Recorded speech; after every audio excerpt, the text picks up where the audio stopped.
अस्सलाम वालेकुम dear students.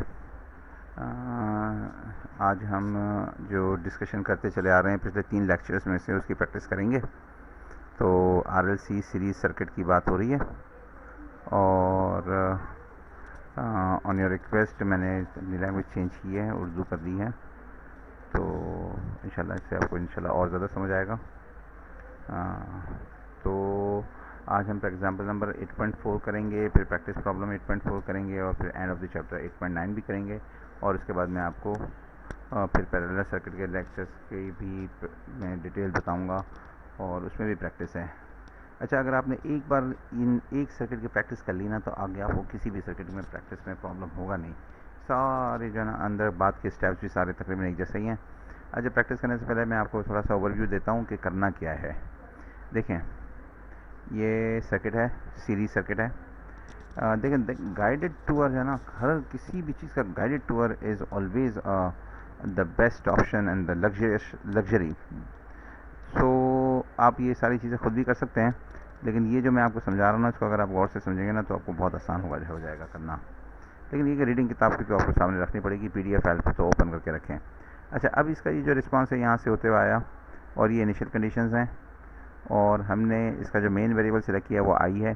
तो ये इक्वेशन देखें आप, ये वाली इक्वेशन, इस वाली इक्वेशन से आगे ये जो इक्वेशन है वो इसको ऐसे यहाँ पे इन्होंने कन्वर्ट कर दिया है। इस इक्वेशन को, सेम इक्वेशन को देखिए, आर आई है, यहाँ पर भी आर आई है, लेकिन इनिशियल कंडीशन डाल दिया आर आई की जगह पे आई ज़ीरो डाल दिया है। अच्छा, फिर यहाँ पे क्या है, डी आई ज़ीरो है, L D I by D T, लेकिन आई ज़ीरो डाल दिया है। यहाँ पे देखें, ये यही चीज़ है, डी आई बाई ज़ीरो यहाँ पे। और ये जो तीसरा स्टेप है, तीसरी टर्म है, ये क्या है, ये वी सी है, ये पूरा चीज़ है वी सी है। ये यहाँ पे देखें, इसको वी सी है। तो V C at time T is equal to zero the capacitor, the voltage across the capacitor है ये। तो इसको आपने वी ज़ीरो से रिप्लेस कर देना है। तो ये वी ज़ीरो से रिप्लेस कर दिया यहाँ पे, that is the voltage across capacitor at time T is equal to zero, that becomes V not.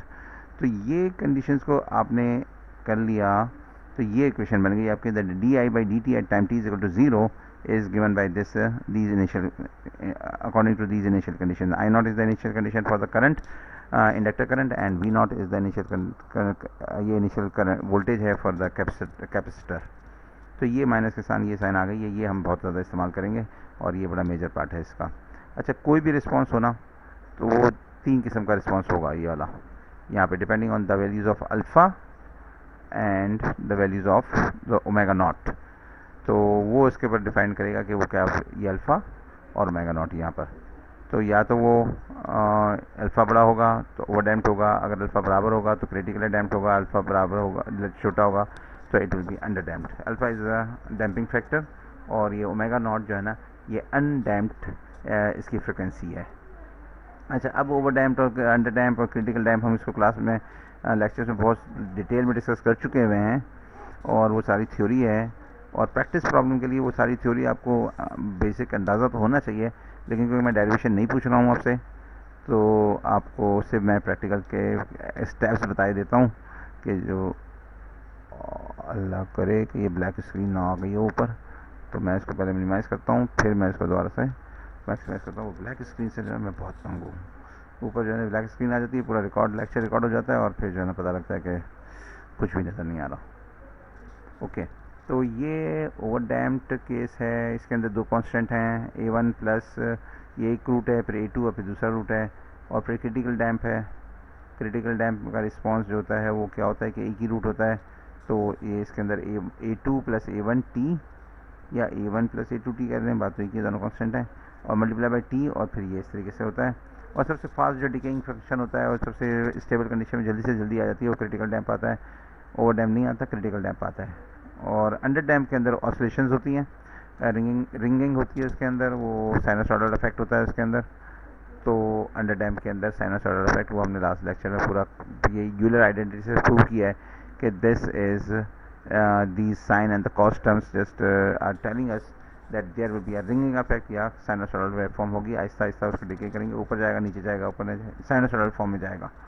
अच्छा, तो अब वो मैंने आपको बताया था वो डेरिवेटिव इस्तेमाल करेंगे और हमारा जो सारा काम है वो मालूम करना है। ये फंक्शन तो हमें पता है कि आई की क्या कंडीशन होगी depending on the value of alpha, greater है, लेस है, अंडर डैम्प है, क्रिटिकल डैम्प है, ओवर डैम्प है। अब हमने इसके कॉन्स्टेंट्स मालूम करने हैं, ये वाले A1 और A2, या इधर कह लें हम इसको B1 या B2। तो ये कॉन्स्टेंट्स हमने मालूम करने हैं। तो इसके जो कुछ स्टेप्स हैं वो मैं आपको बता देता हूँ। अच्छा, प्रैक्टिस प्रॉब्लम आप, और एग्जांपल प्रैक्टिस प्रॉब्लम 8.3 आप अटैम्प्ट करें अपने हाथ से और इसका रिजल्ट्स लेकर आएँ। अब जो है ना, ये है हमारा in the circuit of figure 8.10। अब 8.10 की figure number, yes this is 8.10 figure है। तो ये सर्किट दिया हुआ है। अब टाइम t = 0 ये स्विच ओपन हो गया तो सप्लाई तो ख़त्म हो गई, इसका मतलब सोर्स फ्री सर्किट बन गया। ये देखें, ये सोर्स फ्री सर्किट है। अच्छा, इसको मैं अपने सॉल्यूशन से मैं आपको समझाने की कोशिश करता हूँ, वहाँ से आपको मुझे ज़्यादा समझाने में आसानी होगी। समझ तो आप किताब में भी सीख सकते हैं, लेकिन ये सॉरी, ये मेरी अपनी हैंड राइटिंग है तो मैं ज़रा जल्दी से समझा दूँगा आपको। मैंने इसको सॉल्व किया बाकायदा से अपने हाथ से। अच्छा, ये सर्किट है। एट टाइम t = <0 क्या होगा कि सर्किट का स्विच ऑन होगा, क्योंकि ये ऑन ऑफ हो रहा है एट टाइम t = 0, तो उस वक्त ये ऑन होगा। VC ओपन सर्किट होगा, और the capacitor will be open circuit and the inductor will be short circuit. तो ये मैंने इस तरीके से इसको ड्रॉ कर दिया है और मालूम कर लिया कि V0 क्या होगा। That is V0 is the voltage of capacitor at time t = 0। जैसे स्विच ऑफ हुआ तो उस वक्त क्या वोल्टेज था ये हमें पता करना है, क्योंकि वो इनिशियल कंडीशन बनती है कैपेसिटर के वोल्टेज की। तो अब क्योंकि कैपेसिटर ओपन सर्किट है तो इस रेजिस्टर का कोई काम नहीं है यहाँ पे, और ये एक रेजिस्टर है सीरीज में। तो ये capacitor is across this 6 ohms resistance. That means अगर इस 6 ओम्स रेजिस्टर पे वोल्टेज पता लग जाए तो कैपेसिटर पे भी पता लग जाएगा। तो ये वोल्टेज डिवाइडर से आपने वोल्टेज पता कर लिया। इंडक्टर, क्योंकि ये 2 रेजिस्टर सीरीज में लगी है तो इंडक्टर से करंट आ गया। तो ये इंडक्टर से करंट आ गया, that is 10 / 4 + 6 that is also 10। 10 / 10 is 1 ampere. अच्छा, अब जो है सर्किट में ड्रॉ किया फॉर टाइम t > 0, तो क्या हुआ, स्विच तो ऑफ हो गया है। अब ये RLC सोर्स फ्री सर्किट बन गया है। 6 ओम्स और 3 ओम्स रेजिस्टेंस को पैरेलल में हम कंसीडर करेंगे 9 ओम्स, और इस तरीके से ये 9 ओम्स हो जाएगी। 3 + 6, और L की वैल्यू गिवन है और C की वैल्यू गिवन है। अल्फा को कैलकुलेट करेंगे R.2L से, तो ये 9 आ गया, और ओमेगा को कैलकुलेट करेंगे 1/√LC से, तो ये 10 आ गया। तो अब बड़ा कौन सा है, अल्फा छोटा है, इसका मतलब अंडर डैम्प्ड रिस्पॉन्स होगा। और अंडर डैम्प्ड रिस्पॉन्स की शक्ल क्या होती है, अंडर डैम्प्ड रिस्पॉन्स वाली शक्ल होती है जो अंडर डैम्प मतलब कॉस और साइन वाला होता है, रिंगिंग इफेक्ट होगा। इसके अंदर जो रूट्स आते हैं वो कॉम्प्लेक्स नंबर्स होते हैं, क्योंकि अल्फा छोटा होता है ओमेगा बड़ा होता है। तो यहाँ पर ये आयोटा आया जाएगा, आयोटा का इस किताब में जैसे लिखा हुआ है। तो ये इक्वेशन जो आप सॉल्व करेंगे यहाँ पर आ जाएगी। यहाँ पर पहुँच गए हम। ये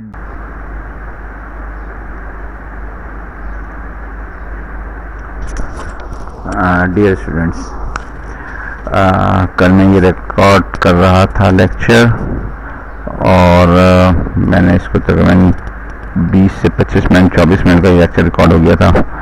एंड देन इस पॉइंट के ऊपर क्या हुआ, काली स्क्रीन आ गई, वो जिससे मुझे बहुत डर लगता है। That has happened several times. तो फिर तो पीछे की स्क्रीन जहाँ पे मैं डिस्कशन कर रहा था वो स्क्रीन मेरे सामने तो आ रही थी, लेकिन रिकॉर्डिंग नहीं आ सकी। So I will just continue from this point on. कल तो बहुत देर हो गई थी सुबह के बाद, है ना, तो मैं इसको अपलोड करना चाह रहा था आपकी मंडे की क्लास के लिए, बल्कि हमारे तो लेक्चर्स कुछ थोड़े से पीछे जा रहे हैं, तो लैग है, तो उन्हें कुछ कोप अप करना है। अब मेरे लेक्चर्स थोड़ा जल्दी बनाने पड़ेंगे, बट ये क्या घर से टाइम का नहीं मिलता है इन सारी चीज़ों का करने का। Although these are very important and these are the basic duty that you should get the lectures on time so that you get your own time for going through the lectures. अच्छा, तो मैं ये कह रहा हूँ कि मैं इसको दोबारा से रिकॉर्ड करना शुरू कर रहा हूँ और मैं सारा लेक्चर दोबारा से डिलीवर करूँगा, और hopefully this time it will just go fine. तो ये रूट्स आ गए हैं and these are the complex roots, और कॉम्प्लेक्स रूट्स होते हैं तो इसका मतलब ये होता है कि alpha is less than omega. That is the reason that if this is less than omega तो there will be iota here. अच्छा, आयोटा आता है तो इसकी जो फॉर्म होती है for under damped system, this is the form which the output current, the current of the circuit takes। ये यहाँ पे ये LC सर्किट में, ये वाला जो सर्किट है LC सर्किट सोर्सलेस, इसमें जो करंट है वो इसकी शक्ल लेता है, ये इस तरह की चीज़। बट इसके अंदर A1 और A2 मालूम करने होते हैं, तो वो इसका प्रोसेस है A1 A2 मालूम करने का। वो क्या प्रोसेस है कि हमने ये सॉल्यूशन एज्यूम कर लिया और इसके अंदर हमने लिख दिया E अल्फ़ा माइनस टी, ई अल्फा टी, और माइनस माइनस है अल्फा, माइनस अल्फा टी हमने लिख दिया। तो alpha was just, alpha was 9, तो माइनस अल्फा लिखना था तो माइनस 9 लिख दिया, और कॉस की जगह के बाद हमने A1 cos omega D, and what is omega D? This whole thing is omega D, this thing is omega D. और इसी तरीके से हमने इसको लिख लिया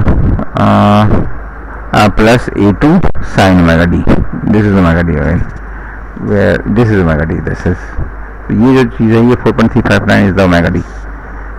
ओमेगा डी क्या होता है? ओमेगा नॉट होता है अनडैम्प्ड फ्रीक्वेंसी, और ओमेगा डी होता है डैम्प्ड फ्रीक्वेंसी। तो अल्फा माइनस ओमेगा नॉट, इसके अंदर यहाँ पे अल्फा माइनस ओमेगा नॉट, ये omega naught is undamped frequency, but if you just replace with this whole thing as a single number alpha square minus omega square, that is damped frequency. और ये जो होता है ये damping factor होता है alpha. अच्छा, इनिशियल कंडीशंस को हमने इसमें डाला कि current I at time T equal to 0 क्या था, तो वो हमें पता है यहाँ से कि ये 1 एम्पीयर था, इसको हमने यहाँ पे 1 पुट कर दिया, time T equal to 0 put कर दिया। तो क्या हुआ कि जब यहाँ पे टी को 0 पुट करेंगे तो कॉस 0 हो जाएगा, और कॉस 0 इज 1, और साइन 0 हो जाएगा, तो साइन 0 इज 0, तो A1 रह जाएगा सिर्फ यहाँ पे। तो A1 इज इक्वल टू, एक कॉन्स्टेंट हमें पता लग गया, A1 is equal to what? A1 is equal to 1, A1 is equal to 1, this A1 के बराबर आ गया A1। अब हम क्या करेंगे, इस वाली एक्सप्रेशन का जो है हमारा एज्यूम सोल्यूशन है, एज्यूम नहीं बल्कि हमने जो पूरी थ्योरी में से निकाला है कि अंडर डैम्प्ड सिस्टम का सोल्यूशन यही होता है। तो ये सोल्यूशन जो है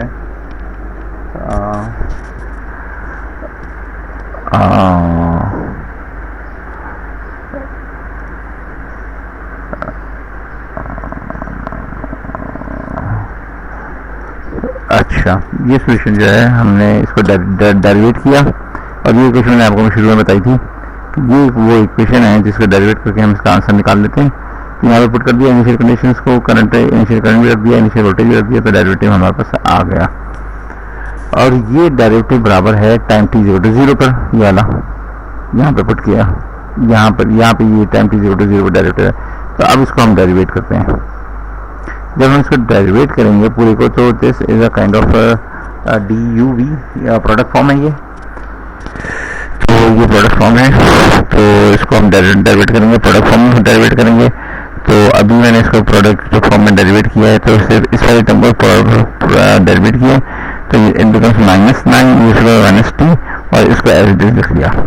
दूसरी दफा हम क्या करेंगे, प्लस लगाया minus T 90 that is alpha T, उसको हमने एज इट इज रखा और इसको डेरिवेट किया। तो ये जो है कॉस के साथ जो है 4.9 एंगल है, तो वो बाहर आ गया, इसके साथ जो है एंगल है साइन के साथ वही बाहर आ जाएगा, इसको कॉमन दे दिया है, और कॉस का माइनस होता है, तो इट बिकम्स -A1 साइन, और क्योंकि साइन का कॉस होता है तो प्लस कॉस ऑफ दिस 4.39। इस तरीके से यहाँ पर ये आंसर आ गया। और इसको आप किताब में से देखें, ओहो किताब नहीं खोली है मैंने, लेकिन ये किताब में देख लीजिए कि यहाँ से आंसर आपको समझ में आ जाएगा इस स्टेप से ऑनवर्ड्स। ये किताब तो मुझे खोलनी पड़ेगी, इसके बगैर कोई ज़्यादा नहीं है। किताब खोलते हैं, but it will just take few seconds. अच्छा, तो वहाँ तक जाना भी पड़ेगा ना, किताब के जहाँ पे टॉपिक डिस्कस हो रहा है, that we will have to go all the way. अच्छा चलें, तो व्यू में पेज डिस्प्ले सिंगल करते हैं इसको, और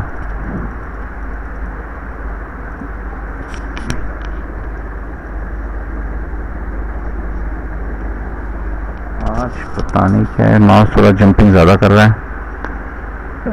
तो चैप्टर नंबर 8 की तरफ मैं जा रहा हूँ, और किसी भी चीज़ को दोबारा करना जाना बड़ा मुश्किल काम होता है। I am feeling very down for just doing all this again. अगर नया लेक्चर रिकॉर्ड कर रहे थे ना, फिर बंदे के अंदर एक एनर्जी होती है, but this time just recording it the same content second time, so I am just feeling very down. चलिए, लेकिन कोई फर्क नहीं पड़ता, ऐसा तो होता है ज़िंदगी में। तो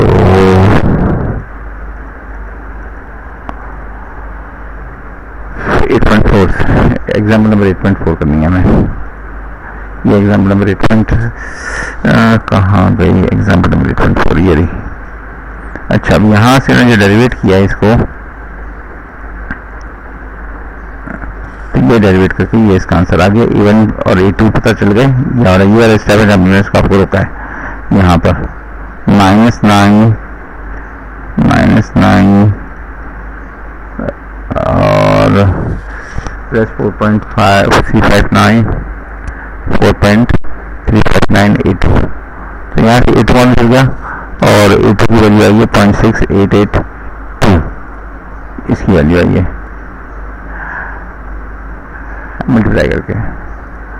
यहाँ से देखें इसको, ये वाली चीज़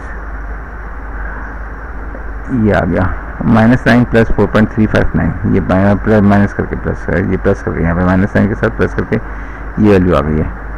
तो इसको A2 की वैल्यू में पुट कर दिया, यहाँ पे A2 आ गया 0.68 और इसी तरीके से A1 आ गया था 1। तो ये सॉल्व हो गया इंशाल्लाह। तो आई होप ये आपको समझ में आ गया होगा। तो अच्छा, अब मैं जो है आपको नेक्स्ट क्वेश्चन दिखाता हूँ, और वो क्या है, अब है प्रैक्टिस प्रॉब्लम। प्रैक्टिस प्रॉब्लम भी हम बिल्कुल इसी तरीके से इसी पैटर्न में हम सॉल्व करेंगे। अगर एग्जाम्पल प्रॉब्लम समझ में आनी है तो प्रैक्टिस प्रॉब्लम समझना कोई मुश्किल काम नहीं है। So I just show you the practice problem here. अच्छा, ये प्रैक्टिस प्रॉब्लम है 8.4 सीरीज सोर्स फ्री सर्किट है ये। तो circuit for less than time t less than 0, तो क्योंकि टाइम t लेस देन 0 पे स्विच यहाँ पे कनेक्टेड था, तो इसको सर्किट को हमने सिंप्लीफाई करके स्विच को यहाँ पे करके पता बना दिया और इसका कैलकुलेट कर लिया कि VC कितना होगा। तो क्योंकि VC पे तो कोई सप्लाई लगी ही नहीं है,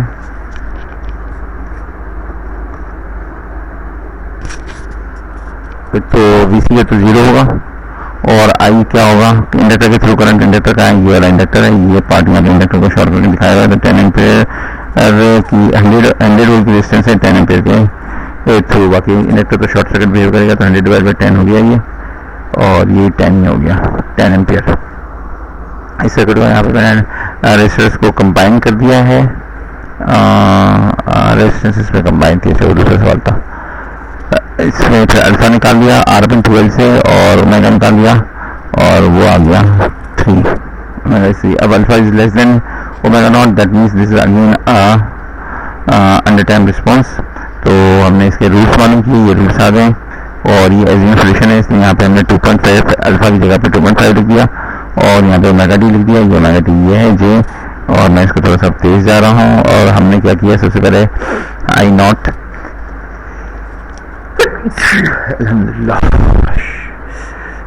सॉरी एक्सक्यूज मी। अच्छा, टाइम t0 to 0 पर I की वैल्यू हमारे पास गिवन है, कहाँ पर गिवन है, अभी हमने खुद मालूम किया ये वाली, दैट इज 10 एम्पेयर। तो 10 एम्पेयर यहाँ पे इसको पुट कर दिया, और टाइम t को 0 जब पुट कर दिया हमने, तो कॉस ऑफ ये हो गया 0, दैट मीन्स 1। तो A1 मल्टीप्लाई बाय 1, और कॉस ऑफ साइन ऑफ 0, क्योंकि टाइम t0 to 0 है, तो ये पूरा 0 हो गया। तो A2 मल्टीप्लाई बाय 0 इज 0, तो बच गया यहाँ पे सिर्फ A1। तो A1 की वैल्यू पता चल गई 10। अब हमें क्या करना है कि ये इसका नेक्स्ट पेज है, अब हमें इसको डेरिवेट करना है। डेरिवेट करने के लिए ये वाला फॉर्मूला इस्तेमाल किया हमने, इनिशियल कंडीशंस को इस्तेमाल करते हुए डेरिवेशन की वैल्यू मालूम कर ली, that is going to be -50। अब हमने जो एक्सप्रेशन हमने एज्यूम की है, जो हमारे प्रपोज सोल्यूशन है, उसको डेरिवेट कर लिया, और ये यूवी की फॉर्म है। तो यूवी की फॉर्म से इसको हम डेरिवेट किया, समझो इसको खुद आप समझें और इस स्टेप को फॉलो करें। तो this A2 comes out to be -15, और A2 की वैल्यू हमने पुट कर दी यहाँ पर -15.075, और ऊपर की वैल्यू 10, वो क्या थी, A1 की वैल्यू थी। A1 की कहें या B1 कहें, अब ये लोग B1 और B2 कहते हैं। अच्छा, अब मैं आपको इसके बाद का सोल्यूशन दिखाता हूँ, दैट इज जो मेरे पास है 8.9 is end of the question problem, end of the chapter. तो इन्होंने कहा है कि ये, अच्छा मैं आपको end of the chapter problem दिखा भी देता हूँ।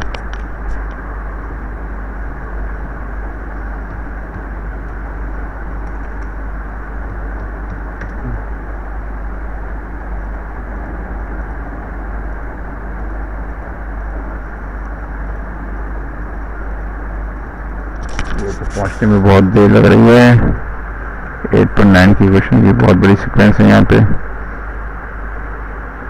ओहो,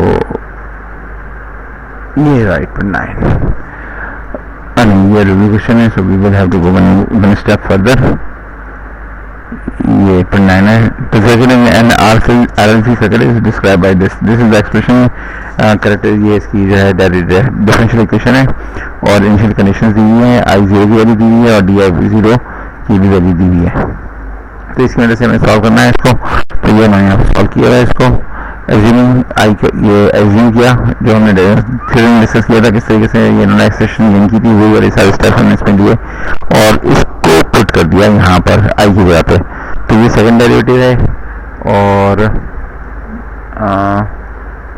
ये यहाँ पे पुट कर दिया और tan a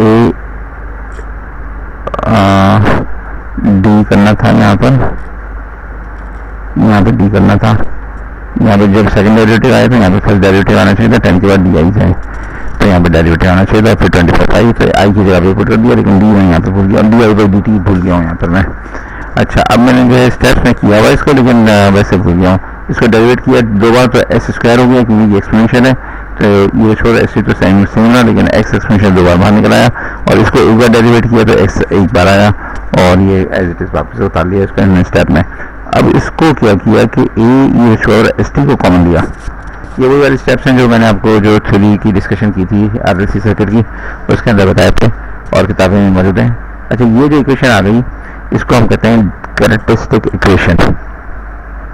कैरेक्टरिस्टिक इक्वेशन, इसके हमने रूट फॉर्म कर लिया S1 और S2, तो ये पता लगा कि this is going to be repeated roots S1 और S2 दोनों बराबर हैं। तो इसका मतलब है कि जब रूट्स दोनों बराबर होते हैं तो इट्स ए क्रिटिकल सिस्टम और इसके अंदर दो इनिशियल कंडीशंस होती हैं और रूट एक ही है। तो इसका मतलब है कि ये वाली जो एक्सप्रेशन है नॉर्मल जो हम ओवरडैम के लिए ले रहे थे वो सोल्यूशन प्रोवाइड नहीं कर सकता इसके लिए, क्योंकि दो इनिशियल कंडीशन है और आउटपुट पे सोल्यूशन एक ही है। सो एक सोल्यूशन दो इनिशियल कंडीशन को फुलफिल नहीं कर सकता, तो इसका मतलब है कि कोई गलती है हमारी। तो so the system is critically damped. तो अल्फ़ा को ले लिया, तो अब वो रिस्पॉन्स जो था वो था A1 और e⁻s1 ओवरडैम के लिए और A2 e⁻s2 t इस तरीके से। लेकिन यहाँ पर ये दूसरा सेटअप है, ये हमने फिर में डिस्कस किया हुआ है। अब ये वाला सिस्टम सोल्यूशन हमें लेके चल रहे हैं और इसके रूट्स निकाल लिए हमने, इसके रूट्स निकाल लिए और अब जो है A1 की वैल्यू निकाली हमने एक बार। A1 की वैल्यू कैसे निकाली हमने, time t equal to 0 put किया तो A2 तो 0 हो गया, ये t भी 0 पुट किया तो ये 1 हो गया। ये इनिशियल कंडीशन हमें पता थी, तो A1 A1 इज 10 ये पता लग गया। अब क्या किया, डिफरेंशिएट किया हमने इसको अपनी डिफरेंशियल इक्वेशन को। तो डिफरेंशियल इक्वेशन को डिफरेंशिएट करने के बाद ये कुछ आ गया, ये आ गया और कहाँ डिफरेंशिएट किया है, ये वाला डिफरेंशिएट, ये डिफरेंशिएट लिखिए क्या करते हैं, ये बाई डी टी डिफरेंशिएटिंग 1, ये जो हमारा सोल्यूशन था उसको हमने डिफरेंशिएट किया। तो ये डिफरेंशिएट किया तो A1 तो मल्टीप्लाई बाई ये शुगर माइनस एस टी है, तो ये हो गया A1 मल्टीप्लाई बाई -5, ये -5 A1 ये शुगर एस टी और ये क्योंकि प्रोडक्ट फॉर्म है A2 टी भी है इसके अंदर और ये शुगर माइनस एस टी, इसको प्रोडक्ट फॉर्म से हमने इसको डेरिवेट किया। तो एक दफ़ा मैंने इसको डेरिवेट किया और A2 को एज इट इज रहने दिया और टी को भी रहने दिया, फिर डी कर लिया, फिर दूसरी दफ़ा में हमने इसको कर लिया डी डी। तो क्या हुआ, डी टी का किया तो टी का डेरिवेटिव तो 1 होता है, तो ये 1 रह गया यहाँ पर। अब ये इसकी जो सोल्यूशन की फॉर्म है। अब हमें इसमें वही वाले स्टेप्स मालूम करने, A1 मालूम करना है, तो डेरिवेट किया हमने और A1 की वैल्यू आ गई, A1 की वैल्यू तो आ गई और putting t equal to 0 and A1 equal to 10। A1 यहाँ पर हमारे पास आ गया था और A1 की वैल्यू हमने इसको दोबारा से डेरिवेट करके, क्योंकि हमारा डिफरेंशियल हमें पता थी ये वाली कंडीशन एक बार डेरिवेट करके जो आया था, तो उसके अंदर A1 की वैल्यू पुट कर दी, डेरिवेट कर दिया, तो ये हमारे पास A2 की वैल्यू आ गई कि फिर 10 + 50 तो इस तरीके से आंसर आ गया। अब मेरा काम यह है कि इन दो वीडियोस को जोड़ूँ या फिर अलग अलग ही अपडेट कर दूँ, लेकिन सोचते हैं क्या करते हैं जो आसान editing software, video editing software मेरे पास है।